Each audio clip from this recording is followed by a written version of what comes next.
अस्सलाम वालेकुम, welcome back to my channel. कैसे हैं सब? उम्मीद करती हूँ कि आप सब खैरियत से होंगे। मैं भी खैरियत से अल्हम्दुलिल्लाह। तो चलें आए अभी मिलके वेलकम करते हैं सर्दी को, क्योंकि हमारी तरफ तो सर्दी जो है ना उसकी आमद आमद हो गई है। आप बताएं कि आपकी तरफ मौसम कैसा है?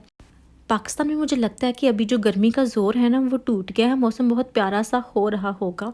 लेकिन हमारे पास तो सर्दी जो है ना वो ऑलमोस्ट आ ही चुकी है, क्योंकि जब आप बाहर निकलते हैं तो कुछ ना कुछ पहनना पड़ता है ऊपर से।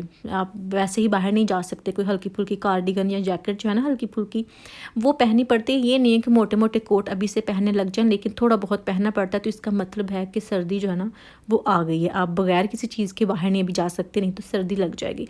हमें तो खैर बहुत जल्दी इस तरह से लग जाती है अगर बगैर किसी चीज़ के बाहर जाएं, स्पेशली शोल्डर जो है ना फिर वो काम करना छोड़ देते हैं अगर कुछ पहने ना शोल्डर के ऊपर। तो अभी बस यही है कि दिन भी काफ़ी छोटे हो गए हैं। सारा दिन बस यही हल्की फुल्की बूंदा बूंदी होती रहती है। अगर ना भी हो तो बादल जो है ना वो छाए रहते हैं।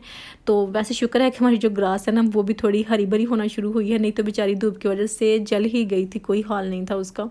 तो अभी जो है ना वो नाश्ता बनाते हैं, और आज नाश्ते में सोच रही थी कि मैं थोड़ा सा डिफरेंट करती हूँ। बनाती हूँ ऑमलेट ही हूँ लेकिन थोड़ा डिफरेंट। तो आज इसमें मैंने एक्स्ट्रा जो है ना वो थोड़ी सी पेपर जो है वो डाली थी, एक ग्रीन पेपर मैंने डाली थी। थोड़ा सा कलरफुल भी हो जाएगा और टेस्ट भी जो पेपर का टेस्ट है ना, मुझे पता नहीं क्यों आजकल इसका शौक चढ़ा हुआ है। इसका टेस्ट मुझे बहुत अच्छा लग रहा है आजकल, चाहे सैलेड में हो, चाहे कोई इसकी कुकिंग वगैरह की हो, या जिस भी चीज़ में हो, मुझे ये पेपर जो है ना बहुत पसंद आ रही है। तो ये मैंने थोड़ी सी साथ काटी थी, ऑनियन लिया और साथ मैंने टमाटर लिया, और वैसे आज मैं बनाने लगी थी चीज़ ऑमलेट। जब मैं इस तरह की कटिंग करती हूँ ना, तो स्पेशली जब कटिंग करते हैं, बर्तन वाश करते हैं, रोटी बनानी होती है, आटा गूंदना होता है, मेरे साथ बहुत इस तरह से होता है कि ज़माने भर की मुझे बातें याद आती हैं, बड़ी अक्लमंदी की चीज़ें याद आती है। इस तरह से ना बहुत आपको अच्छी अच्छी बातें आपके माइंड में आती हैं कि ये काम करने वाला किस तरह से इसको अरेंज करना चाहिए, किस तरह से नहीं करना चाहिए। मुझे लगता है कि वैसे हर एक के साथ ये लाजमी होता होगा कि जब आप इस तरह के काम कर रहे होते हैं ना तो फिर आपको बड़ी अक्लमंदी की बातें याद आती हैं। स्पेशली जब मैंने बर्तन वाश करने होते हैं ना, मैं आपको क्या बताऊँ, सारे ज़माने की बातें मुझे याद आती हैं। और फिर मैंने उनको लड़ी में पिरोना होता है कि मैंने इनको करना कैसे है, बात कैसे करनी है, ये कैसे करना है। तो अभी भी जब मैं इनकी कटिंग करी थी, मैं सोच रही थी कि देख लें इंसान जो है ना वो कहाँ से कहाँ पहुँच जाता है वक्त के साथ साथ ही। तो पहले अगर आपको कुछ भी करना नहीं आता, किसी को भी नहीं कुछ करना आता, वक्त के साथ साथ ही आप सीखते हैं, एज के हिसाब से आप सीखते हैं। तो मुझे भी कोई अच्छी कुकिंग नहीं आती थी, बहुत पूरी सारी आप गुजारा कह लें कि मुझे गुजारा ही आता था। और अभी जो है अभी माशाल्लाह बंदा इतना आहिस्ता आहिस्ता हो जाता है, परफेक्ट हो जाता है। परफेक्ट तो खैर कोई भी नहीं होता, लेकिन बहुत अच्छा हो जाता है पहले से। कि आपके पास अगर कोई चीज़ है तो आप यूज़ कर लें, नहीं है तो उसकी जगह पर आप कुछ और यूज़ करेंगे तो आपकी जो है ना सारी वो चेंज हो जाएगी, टोटली आप चेंज कर लेंगे। चाहे वो आपकी सोइंग है, आपकी कोई डिश बना रहे हैं या कुछ इस तरह से बना रहे हैं, घर को सजा रहे हैं, तो ज़रूर इतना मार्जिन रखना चाहिए। मुझे लगता है कि अगर आप उसकी जगह कोई और चीज़ यूज़ करें तो आप मेंटली भी खुद को तैयार करें और उसको करके भी देखें कि आपको कैसा रिस्पॉन्स मिल रहा है उस चीज़ का। तो अभी ऐसा ही है मेरे साथ भी। मैं अक्सर यही सोचती हूँ कि मुझे अब लगता है, वैसे पहले मुझे लगता था कि मैं पहले ज़्यादा अच्छी थी, अब मुझे लगता है कि नहीं, मैं अब ज़्यादा ठीक हो रही हूँ।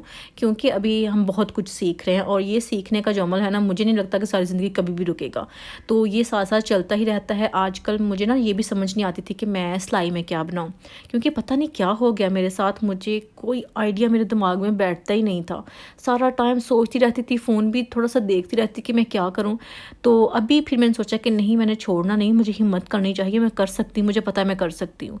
तो फिर मैंने थोड़ा टाइम अपना जो है ना इस तरफ लगाया, स्पेंड किया, कुछ सोचा, और फिर मैंने इस तरह से ना फिर से शुरू की अच्छी वाली सिलाई कि नहीं, मुझे करनी है, मुझे छोड़नी नहीं है, मुझे कुछ ना कुछ करना है। तो अभी ये है कि अभी मेरे माइंड में आइडियाज़ आने लगे हैं। अगर मुझे कोई रिक्वेस्ट आती है वो भी फिर मैं देखती हूँ कि मुझे वो करनी चाहिए या नहीं करनी चाहिए, क्योंकि वो बिल्कुल बेसिक्स ही होती हैं, तो वो फिर मैं करती नहीं हूँ। और अगर इस तरह से है कोई डिफरेंट है तो वो मैं कर लेती हूँ, अगर नहीं डिफरेंट तो फिर मैं देखती हूँ कि मुझे किन किन को मिला के एक चीज़ बनानी चाहिए, या मैं इंग्लिश शर्ट को किस तरह से बना सकती हूँ इस तरह। तो ये बात है कि आप वक्त के साथ साथ जो है ना वो आगे से आगे बढ़ने की ट्राई करते हैं। अभी आप मेरी ज़रा ड्राइंग देखें कि ये मैं कैसे कर रही हूँ। जी हाँ, मैं उमायमा के साथ गई थी स्कूल, क्योंकि मैं आपको खैर बताती हूँ डिटेल से। उमायमा ने स्टार्ट किया था अप्रैल में, जब वो ले रहे थे ना ईस्टर इनटेक, तब किया था। लेकिन तब वो उनका वो वाला सिस्टम नहीं था जो उनका सितंबर में होता है। जब सितंबर में स्टार्ट करते हैं तो उनका एक प्रोसेस होता है पूरा। वो फर्स्ट डे लेते हैं, पेरेंट्स को साथ जाना पड़ता है, जैसे प्ले एंड स्टे होता है। तो तब मुझे जाना था, लेकिन ईस्टर में ऐसा नहीं था जब उमायमा गई थी। जब उमायमा ने स्टार्ट किया था तब उमायमा ने डायरेक्ट फुल डे स्टार्ट कर दिया था। लेकिन अभी जो उनका प्रोसेस होता है ना अपना, वो उस हिसाब से जा रहे हैं। तो अभी ऐसा था कि पहले दिन उमाइमा के साथ हमने जाना था, लेकिन हस्बैंड जो है वो अपना काम कर रहे थे और मैंने जाना था। तो मैंने उमाइमा के साथ वो प्ले एंड स्टे जो है ना वो सारा किया, और उसके बाद जो नेक्स्ट डे होता है तब फिर वो हाफ़ डे रखते हैं। मतलब एक वीक जो है ना वो फुल डे नहीं लेते, हाफ़ डे लेते हैं, ताकि बच्चा जो है ना वो यूज़ टू हो जाए। और फिर जो नेक्स्ट वीक होती है तब वो अपनी जो रूटीन होती है ना आहिस्ता आहिस्ता वो शुरू करते हैं। तो ये जो अमल है ना ये सितंबर में स्टार्ट होता है, ये पहले नहीं था। तो उमाइमा इसलिए भी शायद थोड़ा सा सेटल नहीं थी। तो अभी आज मैं उसके साथ जब गई थी तो वो काफ़ी खुश थी कि मेरे साथ मेरी मामा ने भी स्टे किया है, प्ले कर रही है, और मेरे साथ ही जहाँ जा रही थी वो जा रही थी और प्ले भी कर रही थी। अभी होपफुली वो अच्छे से रहेगी, क्योंकि जब से वो जाने लगी है ना नर्सरी तो उसने तंग तो बहुत किया है, क्योंकि वो बहुत रोती थी। अभी भी मुझे लगता है वैसे रोएगी, क्योंकि वो अभी तक नहीं यूज़ टू हो रही है। और मुझसे अभी तक पूछा जा रहा है कि उमाइमा जो है वो नर्सरी जा रही है। जी हाँ, उमाइमा नर्सरी ही जा रही है, बिल्कुल हसन के साथ जा रही है। हसन के साथ वाला रूम उमाइमा का है। हसन जो है ना अभी माशाल्लाह से हो गया है वो ईयर 2 में, और उमाइमा नर्सरी में जाएगी अभी। और अभी ये मैं हसन का ही पैक कर रही थी। ये मैंने शीन से ये बास्केट जो है ना जो ऑर्डर की थी, बहुत मज़े की चीज़ है वैसे ये। अच्छा सॉरी, खा के मज़े की चीज़ नहीं है, वैसे अच्छी चीज़ है ये, एक यूज़ में आने के लिए। अभी मैं सोच रही हूँ कि मैं एक उमाइमा के लिए ऑर्डर कर देती हूँ, क्योंकि उमाइमा जो है ना वो भी पैंट्स और जो सॉक्स होती हैं ना वो इसी तरह से उसकी भी सेट कर दूँगी।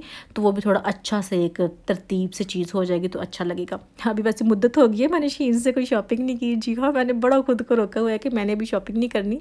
कभी कभी ऐसा होता है मेरे साथ, मैं बड़े पैसे कभी खर्चती हूँ और कभी कभी मैं बड़े ही चुप करके बैठ जाती हूँ। और आजकल मुझे लगता है कि मेरे साथ ऐसा ही है कि मैंने कुछ स्पेंड नहीं करना।